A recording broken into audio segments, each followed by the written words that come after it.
కాయదోనా మళ్ళీ ఏమంటాంద్రా ఇది దేకపోతే మన బాండ్రీ దాన్ని తెలుగులో మాట్లాడమని చెప్పు. తిట్టకంటే నేను తిడతాను దాన్ని. బాయ్ అరే నీళ్ళు ఇక్కడికి వస్తే ఆ పొలేమంటుంది ఈ పొలలేమో ఏందో అంటుంది మధ్యలో ఆ వీళ్ళిద్దరు పొలలేమో నాకు అర్థమవుతలేదు మీ పేరు నాకు అర్థమవుతలేదు ఏంద్రాబాయ్ లొల్లి. వాడేం చెప్తాడు సర్పంచ్ బట్టబాజీ వాడు. ఇది నా చెల్లెలు, పెళ్లి చేసుకున్న చెల్లెలు. వాడు నేను ఏదో వాళ్ళ ఉంచుకున్నా ఎవరిలో చూస్తున్నా ఎవరో తిరుగుతున్నా అని చెప్పని వాడు నేను తప్పు చేస్తున్నాను అనుకొని ఇంకో దాన్ని తీసుకొచ్చుకొని పెట్టుకున్నాడు ఇంట్లో.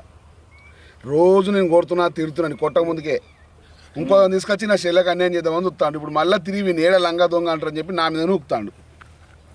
వాడేసి తప్పు నీ మీద వేస్తాడు. నా మీద వేసి నీ ముంగడు పట్టుకొచ్చింది పంచాయతీ అని చెప్పి తప్పును సరిదిద్దుకుందామని వాడు చూస్తాడు. యాదన్నా ఫస్ట్ మా బావనే వేరేటోళ్ళతో సంబంధం పెట్టుకున్నాడు. మా అక్కనే చెప్పింది. అవే చెప్పవేనా ఇప్పుడు? యాదన్న ఇంటెనక శ్యామలను ఉంచుకున్నాడు నా భర్త.